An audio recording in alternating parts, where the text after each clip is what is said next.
mata atau air itu loh.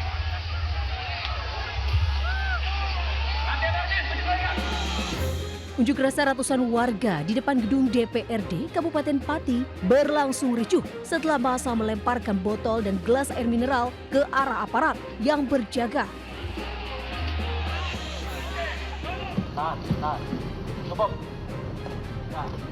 Bahkan dalam aksinya, massa turut membakar satu unit mobil provos milik Polres Grobogan. Petugas kepolisian berhasil memadamkan api dengan mobil water cannon.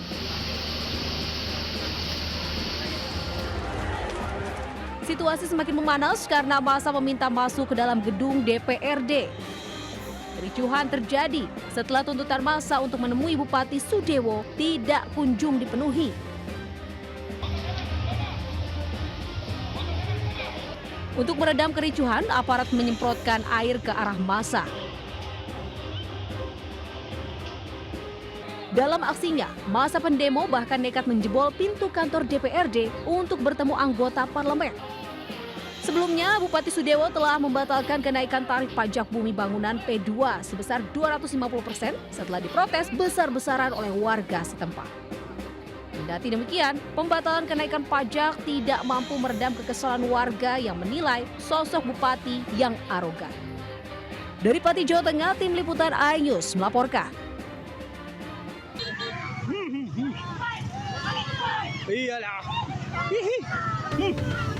Turnamen sepak bola di lapangan Bahagia Galung Tapalang di Kecamatan Tapalang, Kabupaten Mamuju diwarnai kericuhan. Ratusan supporter dari dua tim masuk ke lapangan dan terlibat perkelahian. Bentrokan pecah usai adu penalti yang dimenangkan oleh salah satu tim. Namun supporter dari tim lain tidak menerima kekalahan dan masuk ke lapangan hingga memicu keributan. Kericuhan mereda setelah sejumlah personel Polresta Mamuju dan Polsek Tapalang diturunkan ke lokasi. Dalam insiden tersebut, polisi sudah memeriksa 8 orang saksi. Dari Mamuju, Sulawesi Barat, Frendy, iNews melaporkan.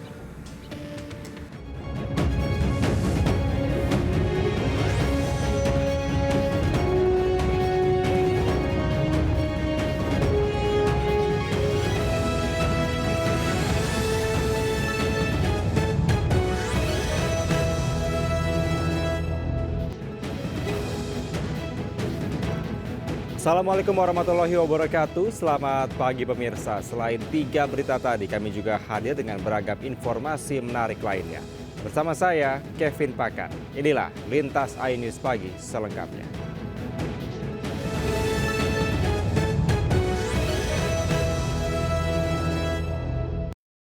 Pemirsa, pria di Sumeneb, Jawa Timur ditemukan tewas di dalam rumah kontrakan, gegerkan warga setempat. Jenazah ditemukan setelah warga curiga karena tercium bau busuk dari dalam rumah kontrakan tersebut.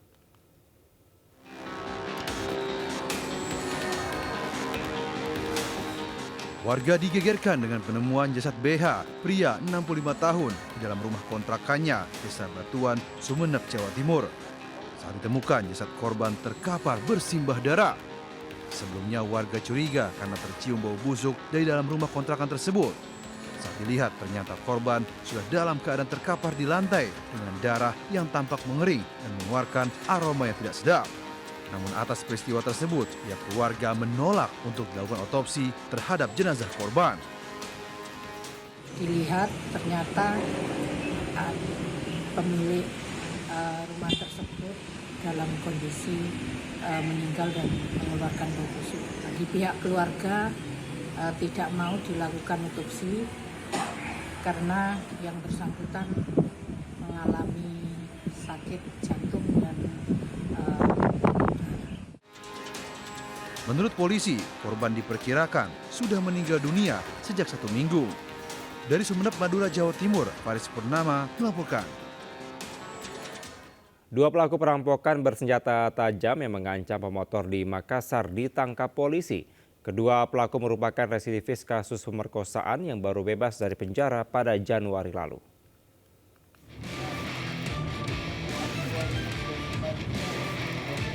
Tim Unit Jatan Ras Polrestabes Makassar menangkap pria bernama Pali di Jalan Perintis Kemerdekaan. Pria 25 tahun ini kerap meresahkan masyarakat di wilayah Panakukang karena merampok pemotor. Ia tidak beraksi sendiri, polisi menangkap teman pelaku di kawasan Kabupaten Goa. Pria bernama Mangkuni, 25 tahun dan Pali, merampok pemotor yang sempat singgah di Jalan Layang Urip Sumiharjo, Panakukang, Kota Makassar pada Februari lalu. Dalam aksinya, mereka membawa senjata tajam jenis badik dan mengancam korbannya. Pada saat itu korban memberikan uang sebesar 35.000, kemudian setelah itu meminta lagi handphone yang ada pada korban. Dengan menggunakan ancaman badik itu, korban melancarkan lagi aksinya dan pada saat itu terduga pelaku berhasil mengambil 2 handphone milik korban. Kedua pelaku merupakan residivis kasus pemerkosaan yang bebas pada Januari lalu. Kini, keduanya kembali berhadapan dengan proses hukum dan dijerat pasal 365 KUHP dengan ancaman hukuman 5 tahun penjara. Dari Makassar, Sulawesi Selatan, Leo Muhammad Nur, iNews melaporkan. Kesal istrinya digoda, seorang pria mengamuk dengan membawa senjata tajam di kawasan Koja, Jakarta Utara. Namun ia akhirnya tak berkutik saat dikejar warga.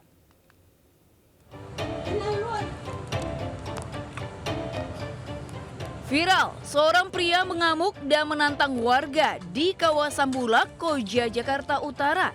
Ia mengacungkan senjata hingga sejumlah warga akhirnya terpancing emosi. Warga kemudian mengejar pelaku dan menangkapnya. Setelah peristiwa itu, polisi kemudian meringkus pelaku di rumahnya. Kepada polisi, ia mengaku kesal istrinya digoda oleh warga.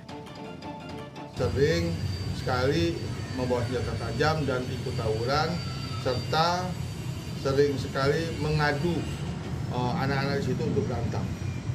Dan kemudian kami sisir tempatnya di mana kediaman pelaku, dan pelaku kami tangkap pada saat sedang tidur dengan menggunakan pakaian yang dia gunakan pada saat membawa senjata tajam. Dari tangan pelaku, polisi menyita barang bukti sebilah celurit yang ia gunakan saat melakukan aksinya. Kini ia dijerat pasal Undang-Undang Darurat dengan ancaman hukuman 10 tahun kurungan penjara. Dari Jakarta, Sofian Firdaus, iNews melaporkan. Baru 1 bulan bebas dari penjara, pelaku curanmor di kawasan Tambora, Jakarta kembali beraksi demi membeli narkoba dan foya-foya.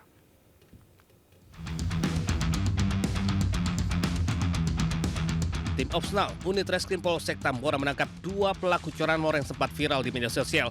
Pelaku beraksi menggasak sepeda motor yang terparkir di depan laundry dengan kondisi kunci masih menempel di stang sepeda motor.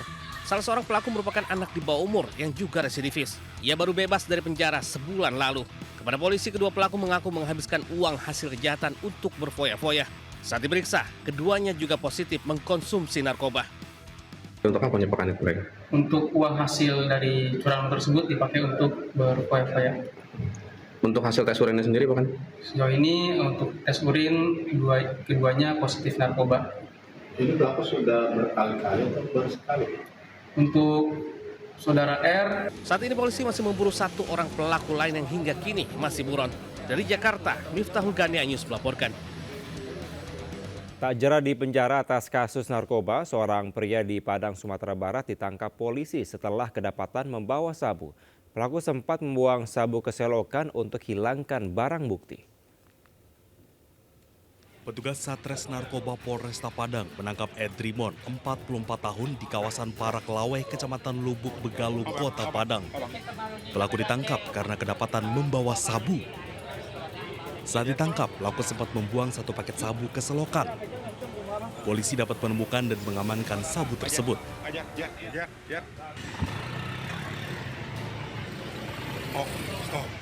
Polisi kemudian menggeledah rumah pelaku dan menemukan 3 paket sabu serta 1 timbangan digital yang disimpan dalam tas hitam. Polisi menyebut pelaku baru keluar penjara setelah menjalani hukuman atas kasus serupa. Di lapangan bahwa ada seorang residivis yang baru keluar dari lembaga pemasyarakatan dengan kasus yang sama, ternyata masih berulang, masih melaksanakan aksinya dalam hal peredaran narkotika jenis sabu. Setelah A1 keberadaan tersangka, Langsung tersangka diamankan oleh tim kita di pinggir jalan.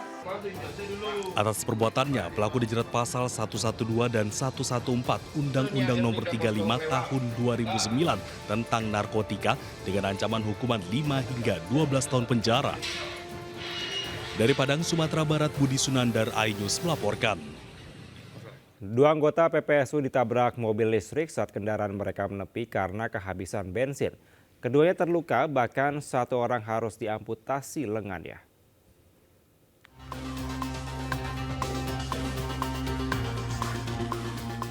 Mobil sedan listrik menabrak 2 anggota PPSU di Jalan Raya Tanjung Barat, Jagakarsa, Jakarta Selatan.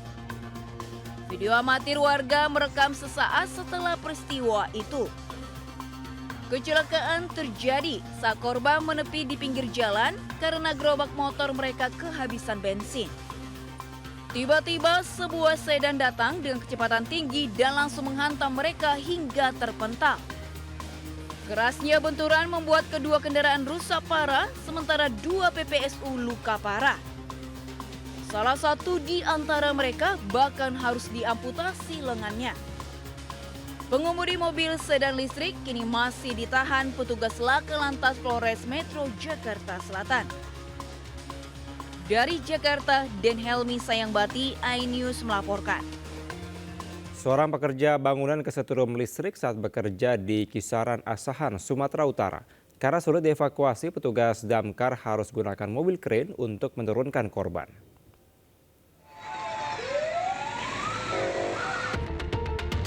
Petugas damkar berupaya mengevakuasi seorang pekerja bangunan yang tersengat listrik saat bekerja di Jalan Malik Ibrahim, Kisaran Asahan, Sumatera Utara. Saat dievakuasi, korban terkapar lemas dengan kondisi mengalami luka bakar. Bangunan yang tinggi sempat membuat petugas kesulitan mengevakuasi korban. Mobil kren pun dikerahkan untuk mengevakuasi korban tersebut. Dengan badannya yang cukup besar dan cukup tinggi, dan kami minta bantuan pihak Disub mengadakan alat. Selanjutnya korban langsung dilarikan ke rumah sakit terdekat untuk mendapatkan perawatan. Dari Asahan, Sumatera Utara, Ulil Amri, iNews melaporkan. Pemirsa, sejumlah lansia dievakuasi warga saat banjir genangi perumahan Garden City di Tangerang, Banten.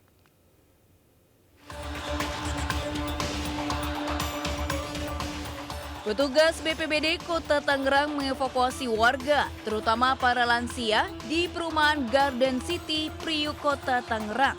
Banjir di kawasan ini terjadi karena kali leduk sudah tidak sanggup menahan debit air yang terus bertambah, sementara intensitas hujan masih tinggi. Untuk sementara, warga yang terdampak banjir mengungsi di sejumlah posko, salah satunya di Posyandu. Karena apa ya, Pak? Kalau penyebab pastinya sih belum tahu, cuma yang pasti kalau tadi lihat debit airnya udah lewat dari tanggul. Jadi kemungkinan udah luber air kali ya. Untuk ketinggian sendiri paling tinggi berapa, Pak? Di 22. Kalau yang di jalan Bima Sakti itu udah sedada dewasa. Banjir juga memaksa warga perumahan Kampung Bulak di Tangerang Selatan mengungsi ke tempat yang lebih tinggi. Data dari BPBD Tangerang Selatan, terdapat 8 titik terendam banjir dengan ketinggian air bervariasi. Selain merendam perumahan, banjir juga merendam Jalan Setiabudi hingga tidak bisa dilintasi kendaraan. Dari Tangerang, Banten, tim iNews melaporkan. Kenaikan pajak hingga 800% juga dikeluhkan warga di Kabupaten Jombang, Jawa Timur. Seorang warga yang awalnya membayar pajak tahunan Rp400.000 kini melonjak menjadi Rp3,5 juta.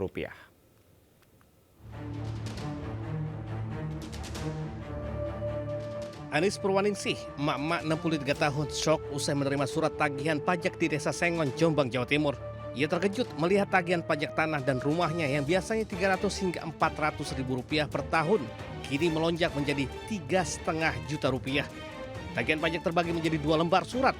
Satu surat merupakan tagihan atas pajak tanah sebesar Rp1.166.000 lebih dan satu surat lagi tagihan atas pajak bangunan rumahnya sebesar Rp2.300.000 lebih. Ia pun mengaku kenaikan ini sangat memberatkan dan tak masuk akal sehingga ia belum bisa membayarnya. Ya, harapan saya bisa kembali lagi seperti semula pajaknya.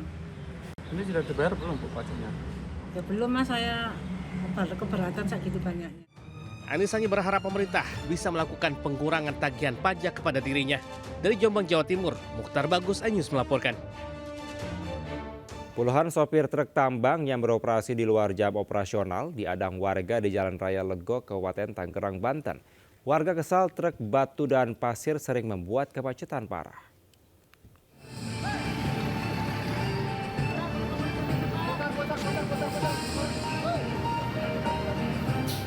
Puluhan truk tambang pengangkut batu dan pasir di Jalan Raya Legok, Kabupaten Tangerang, Banten nekat menerobos jam operasional. Warga yang kesal mengadang dan menghentikan paksa truk. Truk-truk tambang yang kerap menimbulkan kemacetan sehingga mengganggu aktivitas warga, terutama bagi anak sekolah. Sopir truk berdalih tidak mendapatkan parkiran untuk truk mereka sehingga berjalan keluar. Mau parkir ke parkiran penuh, atau gimana lagi? Parkir di jalan nggak boleh. Coba. Karena kita mau masuk ke parkiran kan penuh, di jalan kan warga. Gimana lagi? Dalam peraturan Bupati nomor 47 tahun 2018 disebutkan truk tambang hanya boleh melintas pada pukul 10 malam hingga pukul 5 pagi. Kemacetan ini dampak truk melanggar peraturan di Kabupaten Tangerang. Setahu saya dari jam 10 malam sampai jam 5 pagi, Pak. Warga berharap agar pemerintah setempat lebih tegas menjalankan Perbuk Bupati Tangerang dan pengawalan peraturan truk tambang dilarang melintas sebelum jam operasional. Dari Kabupaten Tangerang, Banten, Aimarani, iNews melaporkan. Viral di media sosial, sebuah rumah sakit kosong melompong tak ada tenaga kesehatan yang bertugas. Padahal di saat yang bersamaan, seorang pasien yang dalam kondisi kritis datang berobat bersama keluarganya. Ini bawa orang tua, cuman rumah sakit Husni Tamrin Natal tak ada orang. Inilah suasana rumah sakit Husni Tamrin di Kecamatan Natal, Mandailing, Natal, Sumatera Utara yang kosong tanpa ada satupun nakes yang bertugas. Video yang diunggah di media sosial ini pun viral. Di IGD pun tak ada satupun manusia, dari tadi dipanggil, tidak ada. Video direkam oleh keluarga pasien yang hendak membawa ibunya berobat sudah dalam kondisi kritis. Pihak keluarga mengecek seluruh ruangan rumah sakit tak menemukan satupun nakes yang bertugas mulai dari dokter, perawat hingga security.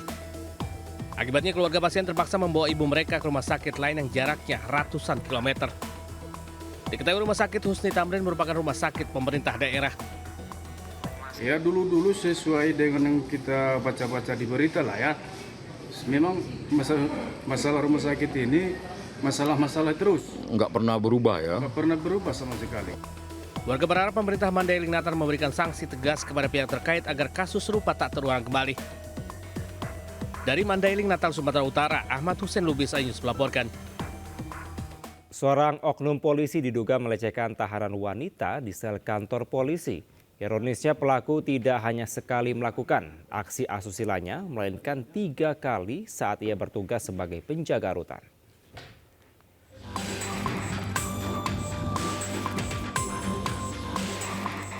Oknum polisi Bribka M harus mendekam di penjara karena melecehkan seorang tahanan wanita.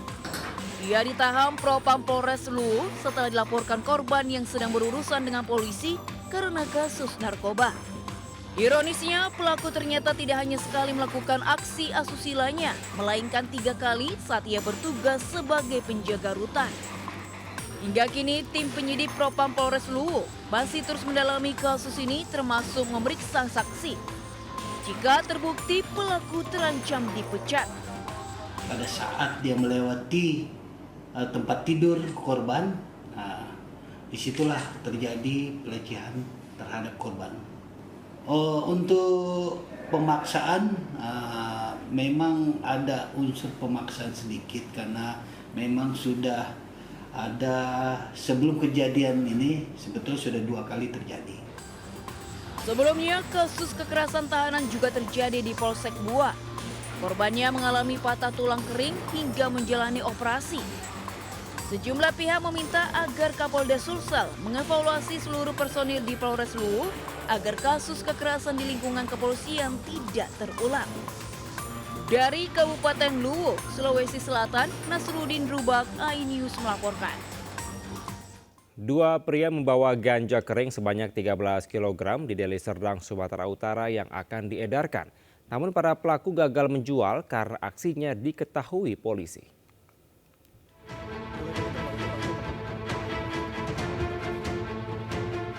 Dua pria ini warga Deli Serdang ditangkap polisi Sat Narkoba Polres Pelabuhan Belawan di kawasan Pasar 9, Desa Wanunggal, Labuhan Deli, Deli Serdang. Para pelaku sebelumnya tengah membawa tas berukuran besar berisi 13 kg ganja kering dari Aceh menuju kawasan Kota Medan bagian utara. Dalam penangkapan, polisi melakukan penyamaran sebagai pembeli. Sebanyak 8 bungkus ganja kering seberat 13 kg ini rencananya dijual Rp1,5 juta per kilogram dan pengedar mendapat keuntungan Rp600.000 per kilonya. Sudah ditentukan yaitu di Pasar 9 Desa Veteran ya, Kecamatan Labuan Deli. Jumlah daripada ganja yang kita tadi komunikasikan untuk transaksi sebanyak 13 kilo. Ya, kemudian pelaku membawa dari Aceh. Kini kedua pelaku bandar dan pengedar narkoba harus mendekam di sel tahanan Polres Pelabuhan Belawan, sementara polisi memburu pemasok utama ganja. Dari Medan, Sumatera Utara, Yuda Bahar, iNews melaporkan. Kecelakaan maut terjadi di jalur nasional Pantura, Tuban, Jawa Timur. Sebuah mobil adu muka dengan truk tronton, sopir mobil terjepit di dalam kabin.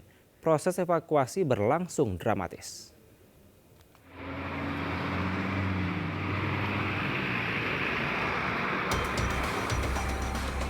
Sebuah mobil minibus ini ringsek usai terlibat tabrakan dengan truk tronton bermuatan kain di Jalan Semarang, Tuban, Desa Socorejo, Jalan Jenuh, Jawa Timur.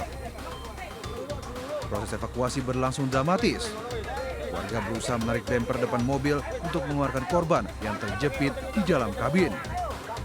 Kecelakaan berawal saat mobil yang dikemudikan Imron Maulidi, 26 tahun, berpenumpang anak dan istrinya, berupaya mendahului kendaraan di depannya.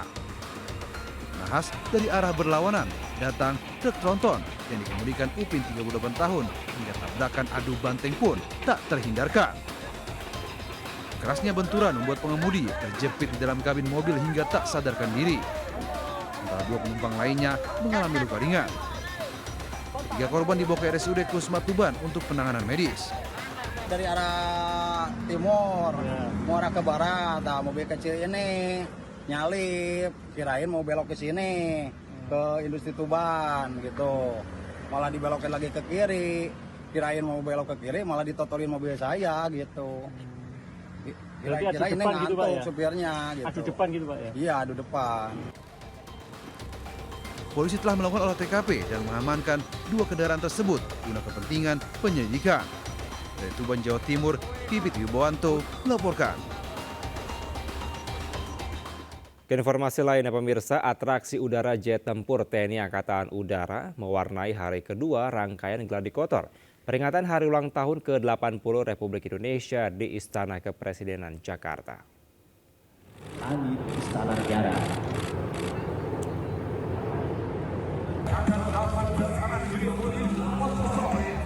Rangkaian gladi kotor peringatan hari ulang tahun ke-80 Republik Indonesia di Istana Merdeka Jakarta terus berlangsung. Salah satu momen yang menarik perhatian adalah aksi udara jet tempur TNI Angkatan Udara termasuk F-16 yang melintas di Istana Merdeka. Warga sekitar juga turut antusias melihat atraksi jet tempur di langit Jakarta. Selain F-16 juga diperlihatkan atraksi helikopter yang membawa bendera merah putih. Warga sekitar antusias melihat atraksi jet tempur di langit Jakarta. Sebelumnya, Menteri Sekretaris Negara Prasetyo Hadi mengungkapkan ada konsep baru dalam perayaan HUT RI tahun ini. Namun tidak merinci konsep baru tersebut dan akan menjadi kejutan nantinya.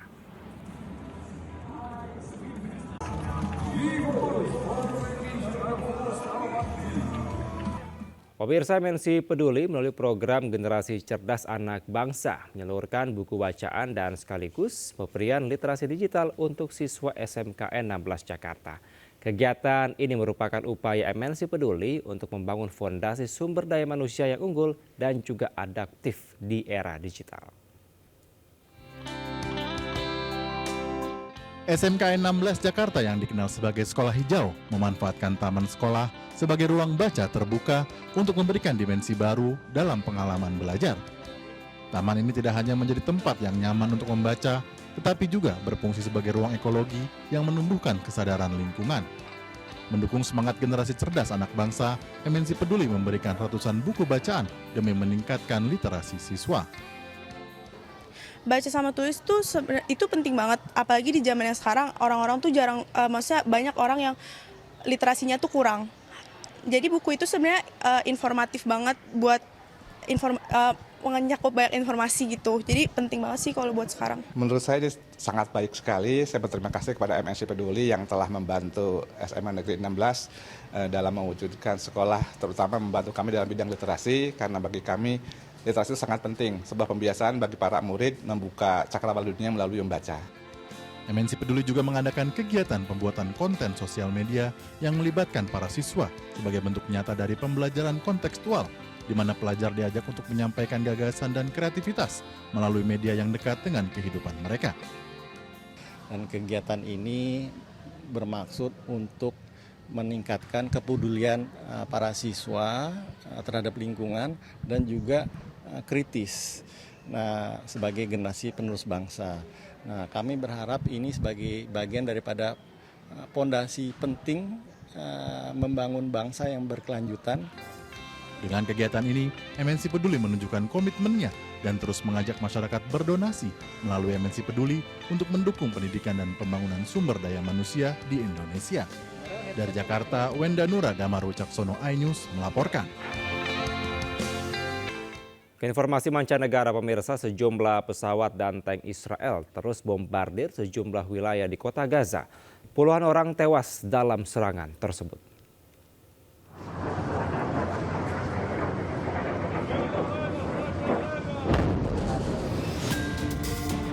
Israel terus melancarkan serangan ke sejumlah wilayah di kota Gaza, baik melalui udara maupun darat. Serangan tersebut terjadi setelah Israel mengatakan akan melancarkan serangan terbaru dan mengambil alih kendali atas kota Gaza.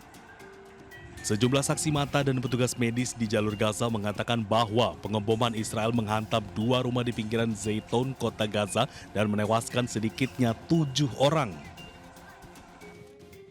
Pengeboman lainnya menghantam sebuah gedung apartemen di pusat kota Gaza dan menewaskan sedikitnya 4 orang. Rentetan serangan Israel juga memakan korban jiwa di wilayah jalur Gaza bagian selatan. Sedikitnya sebuah rumah di area Han Younis. Dalam serangan itu terdapat pasangan suami istri dan anak yang mereka turut menjadi korban tewas. Serangan udara Israel lainnya menghantam kamp pengungsian di dekat area pesisir Mawasi dan menewaskan sedikitnya 4 orang. Kementerian Kesehatan setempat mencatat total 89 orang tewas akibat rentetan serangan Israel di sejumlah wilayah Gaza pada hari Selasa. Bencana kelaparan telah terjadi di wilayah Gaza. Situasi ini pun diperparah dengan tindakan Israel yang melarang 430 jenis makanan masuk ke jalur Gaza.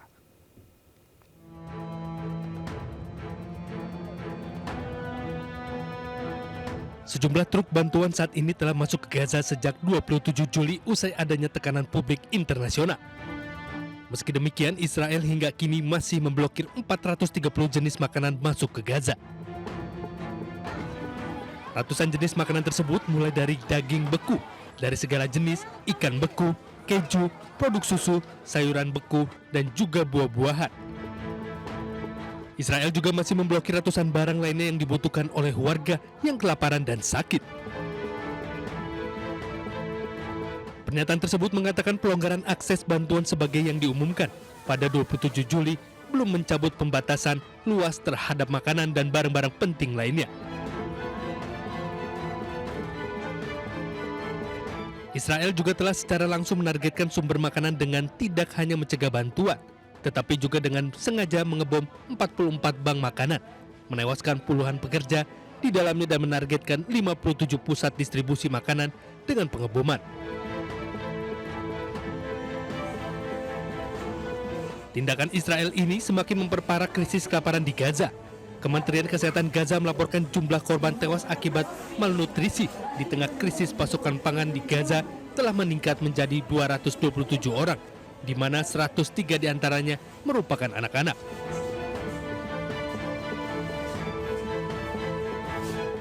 Panglima TNI Jenderal Agus Subianto melepas keberangkatan Satgas Garuda Merah Putih II untuk jalankan misi kemanusiaan ke Gaza, Palestina. Ada sebanyak 800 ton bantuan yang akan dikirimkan menggunakan pesawat Hercules.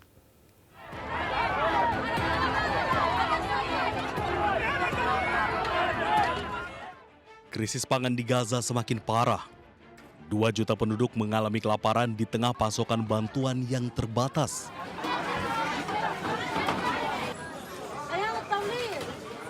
Untuk itu, pemerintah Indonesia mengirimkan bantuan kemanusiaan yang diberangkatkan bersama Satgas Garuda Merah Putih II. Panglima TNI Agus Subianto melepas langsung keberangkatan Satgas Garuda Merah Putih II yang menjalankan misi kemanusiaan ke Gaza, Palestina Rabu siang. Misi kemanusiaan ke Gaza tersebut merupakan perintah dari Presiden RI Prabowo Subianto, di mana Indonesia berperan aktif mendukung penyaluran bantuan kemanusiaan untuk Gaza melalui proses airdrop dari Pangkalan Angkatan Udara Yordania. Satgas Garuda Merah Putih II menggunakan 2 pesawat Hercules 130J TNI AU dari Skadron Udara 31 dengan total 66 personil yang terdiri dari unsur TNI, kementerian, dan lembaga. Total sebanyak 800 ton bantuan kemanusiaan dan dukungan bahan makanan akan didistribusikan ke Gaza melalui udara. Pemirsa Liga Futsal Nusantara 2025 kategori putri yang digelar di Gor Gelora Bung Karno, Sukoharjo, Jawa Tengah menyajikan pertandingan sengit di tiap laga. 3 tim bersaing memperebutkan tiket masuk Liga Futsal Profesional Putri musim 2025-2026. Laga perdana Liga Futsal Nusantara 2025 kategori putri berlangsung pada Jumat 8 Agustus pekan lalu yang mempertemukan antara Fast Angel Semarang melawan XFL 123 Women yang digelar di Gor Gelora Bung Karno, Sukoharjo, Jawa Tengah. Dalam laga perdana ini kedua tim bermain saling serang, kedua tim tampil taktis dan solid sepanjang laga. Hasil imbang 2-2 menyudahi pertandingan yang berjalan sengit ini. Pada laga di hari Sabtu 9 Agustus 2025, XFL 123 Women kembali bertanding. Kali ini lawannya GNG SC Putri Kapal. Pada laga ini, XFL 123 Women mampu mengontrol jalannya pertandingan. Pelan tapi pasti, XFL 123 Women mampu memenangi pertandingan dengan skor meyakinkan 5-1. Di laga pada hari Minggu 10 Agustus 2025, GNG SC Putri Kapal berhadapan dengan Fast Angel Semarang. Di laga ini Fast Angel Semarang dengan mudah mengalahkan lawannya dengan skor 1-4. Dari hasil pertandingan ketiga tim ini, XFL 123 Women berhasil memuncaki klasemen dengan perolehan 4 poin. Diikuti di posisi kedua oleh Fast Angel Semarang yang juga meraih 4 poin, namun kalah dalam produktivitas gol. Dengan demikian, XFL 123 Women berhasil meraih tiket untuk berlaga di kasta tertinggi Liga Futsal kategori putri, yakni Women Pro Futsal League musim 2025-2026. Tim Liputan iNews melaporkan. Ya, pemirsa ingin berenang bersama hiu paus atau whale shark, Anda bisa jalan-jalan ke Gorontalo. Tentunya Anda akan mendapatkan sensasi yang tak terlupakan karena bisa berinteraksi langsung bersama dengan hiu paus.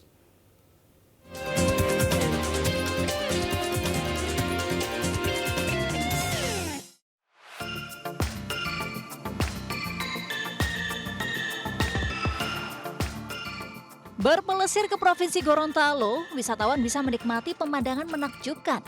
Ya, tepatnya di Pantai Botubarani. Tak hanya bermain air, Desa Wisata Botubarani mengajak wisatawan untuk berenang dan berinteraksi dengan hiu paus bernama Shirley. Menempuh waktu 30 menit dari pusat kota, wisatawan cukup menyiapkan kocek Rp100.000 hingga Rp350.000 dengan menumpang perahu dari tepi Pantai Botubarani menuju area lebih dalam ke Laut Gorontalo. Shirley, hiu paus yang ramah ini akan menyambut wisatawan. Tak sedikit wisatawan turut menyelam merasakan sensasi berenang bersama Shirley. Dari perahu, wisatawan juga bisa memberi makan hiu paus secara langsung dengan udang kecil yang disediakan. Bak bersama teman, wisatawan dapat berenang bersama Shirley dan menikmati keindahan bawah laut Gorontalo secara langsung, serta menikmati pemandangan bawah laut di atas perahu kaca. Seru banget ya karena pertama kali lihat paus, terus saya pikir itu bakal galak gitu ya. Ternyata ramah, terus agak jinak sih menurut saya. Tentu sangat berkesan ya, karena ini pengalaman pertama kali. Terus juga yang paling berkesannya sebenarnya jarak kita berenang dari pesisir menuju ke hiu paus itu yang sangat dekat. Itu sih yang paling berkesan dan kita bisa langsung nemuin hiu pausnya itu. Berwisata sambil berinteraksi bersama hiu paus dengan keindahan alam Gorontalo yang memukau memberikan pengalaman yang tak terlupakan. Bagaimana? Anda tertarik? Dari Kabupaten Bone Balango, Gorontalo, Fakih Satrio, iNews melaporkan. Warga desa Citerep, Kabupaten Bogor, Jawa Barat gegerkan dengan munculnya hujan semen di wilayah mereka. Akibatnya sejumlah kendaraan dan rumah warga pun tertutup debu diduga dari perusahaan semen. Bahkan kegiatan peringati hari ulang tahun ke-80 RI berlangsung juga dihentikan.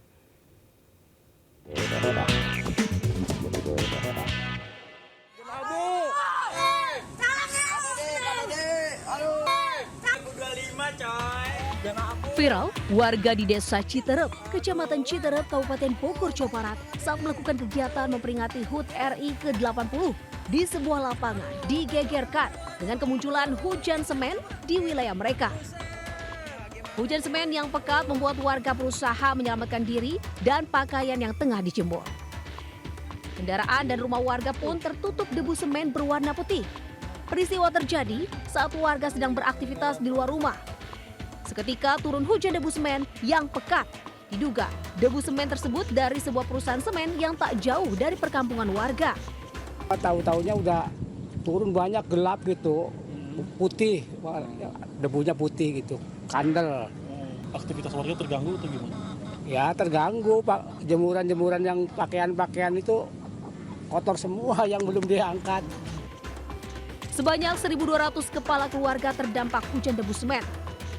Bahkan akibat peristiwa itu warga kampung Cigeger banyak yang mengalami sakit ispa lantaran menghirup debu tersebut. Warga berharap pemerintah menindak tegas perusahaan yang dapat membahayakan kesehatan warga. Dari Kabupaten Bogor, Jawa Barat, Cahya Supriyatna melaporkan. Viral sebuah video perlihatkan asap keluar dari tanah di bawah tiang lampu di Jalan Raya Bogor, Cimanggis, Kota Depok. Saat dicek oleh warga sekitar, suhunya mencapai 70 derajat Celcius.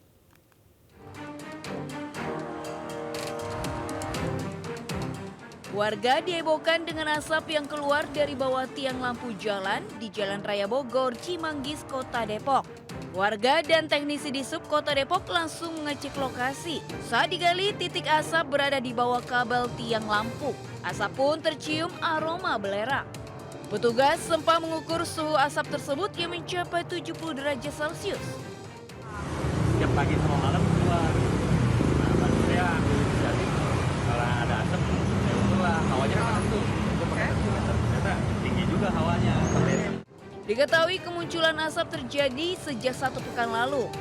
Kini peristiwa tersebut ditangani oleh petugas PLN dan Dinas PUPR Kota Depok. Dari Depok, Jawa Barat, Iyung Rizky, iNews melaporkan. Seekor ular sanca sepanjang 5 meter bersembunyi di tumpukan palet gudang dekat permukiman padat kawasan Durensawit, Jakarta Timur. Warga dan petugas damkar beramai-ramai evakuasi ular agar tidak membahayakan.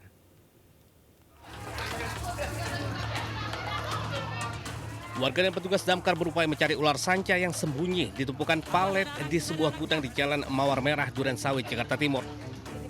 Hasilnya, warga dikejutkan dengan kemunculan ular sanca sepanjang 5 meter. Evakuasi pun berjalan dramatis di mana ular melakukan perlawanan dan hendak mematuk warga. Menurut warga, kemunculan ular diketahui pertama kali saat warga hendak buang air kecil. Warga tidak segera menangkap ular lantaran khawatir diserang. Setelah berhasil ditangkap, ular sanca tersebut langsung dievakuasi petugas damkar untuk selanjutnya diserahkan ke pihak BKSDA. Dari Jakarta, Rio Manik Anyus melaporkan. Turnamen sepak bola yang berlangsung di lapangan Bahagia Galung Tapalang, Kabupaten Mamuju, Sulawesi Barat berakhir ricuh. Kericuhan dipicu akibat satu kubu supporter tidak menerima kekalahan timnya usai adu penalti.